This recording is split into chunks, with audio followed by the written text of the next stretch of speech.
देख रहे हैं तुळजापूरनामा न्यूज। झेब्रा क्रॉसिंगचा रंग उडाल्याने श्री तुळजाभवानी मंदिर संस्थानचे कर्मचारी संकेत वाघे यांचा याच कारणामुळे अपघातात जखमी।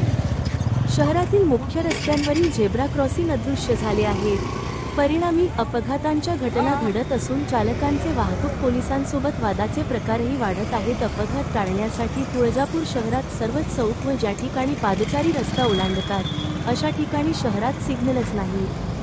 पादचाऱ्यांना चालण्यासाठी झेब्रा क्रॉसिंग तयार केले जातात। काही ठिकाणी केवळ पांढऱ्या रंगाचे पट्टे मारून वाहनांना थांबण्यासाठी मर्यादा निश्चित करून दिली जात असते, परंतु सद्यस्थितीला शहरातील मुख्य रस्त्यांवरील हे पांढरे पट्टे तसेच झेब्रा क्रॉसिंग अदृश्य झाले आहेत। त्यांचा रंगच उडालेला असल्यामुळे अगदी दिवसही हे पट्टे चालकांच्या नजरेस पडत नाहीत। झेब्रा क्रॉसिंग पांढरे पट्टेच दिसेनासे झाल्यामुळे Naldurg road, Dharashiv road, Latur road या ठिकाणी अपघाताच्या घटना घडत आहेत। डिसेंबर 13 रोजी संध्याकाळी श्री तुळजाभवानी मंदिर संस्थानचे कर्मचारी संकेत वाघे यांचा याच कारणामुळे अपघात झाला। सध्या सोलापूर येथे खाजगी रुग्णालयात उपचार घेत आहे।